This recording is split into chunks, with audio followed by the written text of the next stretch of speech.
All right, today we're going to talk about the finding the average rate of change, which is the slope of a piece of a square root function.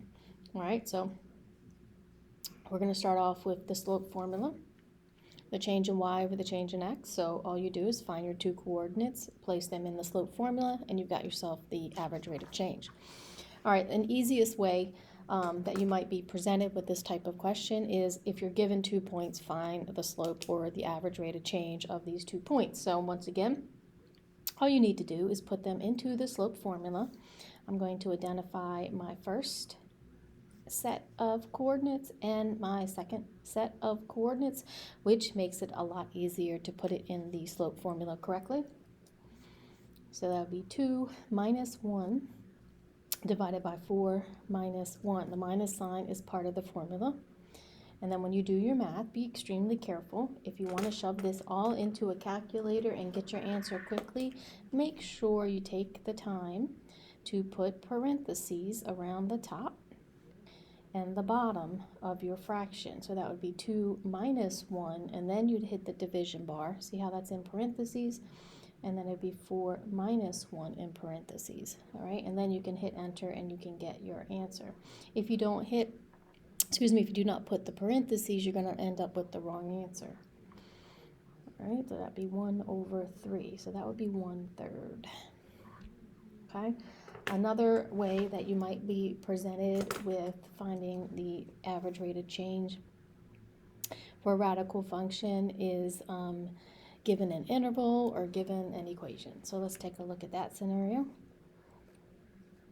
And I'm just going to keep saying slope because it's shorter to write. Find slope. Given equation. All right, so let's try an equation. Y is equal to the square root of x plus 2 over the interval, or another way of saying it is over a certain domain. And let's go over a domain of, let's see, 0 to 4. So it could be presented that way, which is in your set notation, your inequality notation, or we could say over 0 to 4, like that, okay? All right, so once again, you need to find your coordinates so that you can put them in the slope formula. So what you're given here is an interval or a domain representing the x values. So you have to find the y values to go with these two x values. That's an x value, that's an x value. Same thing, same x value, interval notation, set notation. So you could use your equation to do this. So for, let's find the first y to go with the first x. So let's call this x sub 1, x sub 2. So all you do is replace your x value with the first value of x. You put that into your equation. So my first value of x is 0. Square root of 0 is 0. So that would give me a 2 for an answer there. So that means that my first coordinate, when x sub 1 is equal to 0, then y sub 1 is equal to 2. All right, the second one, y sub 2 is equal to, once again, the square root, and you're going to input your second x value and do the math. All right, so this one is a 4. Well, the square root of 4 is 2. 2 plus 2 is 4. So when x is equal to 4, our y that goes with it is equal to, surprisingly, 4 also, because that was 2 plus 2. So that's a 4 also. All right, now that we have our 2 points, we're just going to put them in the slope formula. So is equal to y minus y, 4 minus 2 over x minus x, 4 minus 0. So that would be 2 over 4, which is 1/2. Okie dokie.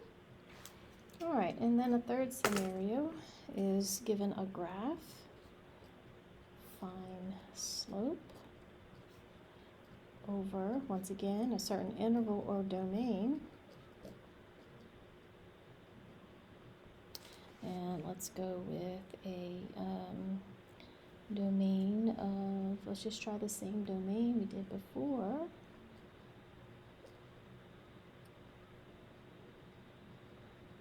Okay. And then let's put in a graph of a radical function.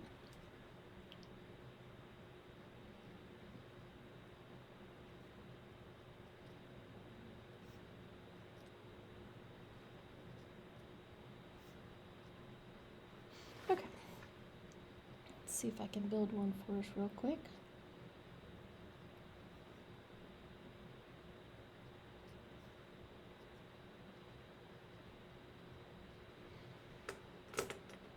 Okay. Alrighty, let's go with, let's see, x is 1, y is 2, 0, 0. When x is 2, 3, 4, then y is also 4. 1, 2, 3, 4. Okay. Trying to create a nice realistic quadratic function. Excuse me, radical function. Square root function to be exact. All right, so this time we just have a graph. And we're looking for this interval, and we want to find the rate of change over this particular interval. Okie dokie. So what we have to do is, step 1 is we have to find our y values associated with these two x. There's our first one, there's our second x. So step 1 is to find y values of given x. Every x has a y value.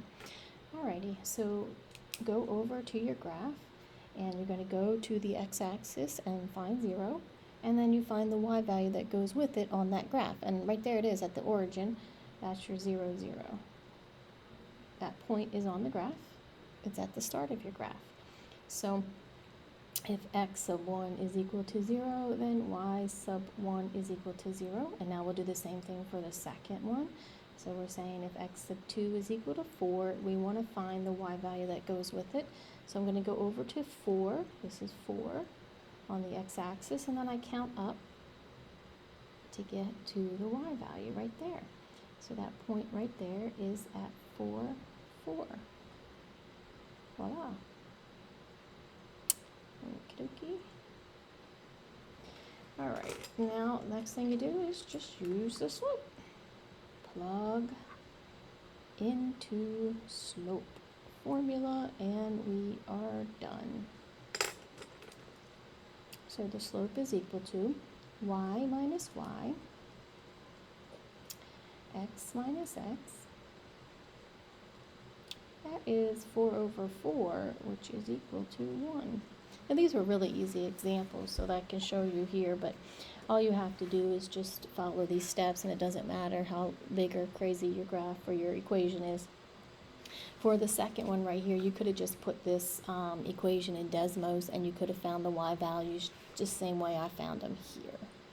All right, so that is, and if you're given a table, that's the same thing as finding the slope given 2 points. So if I was given a table of x and y values up here, and I was asked to use a certain interval, I would look for the x values and the y values on that table.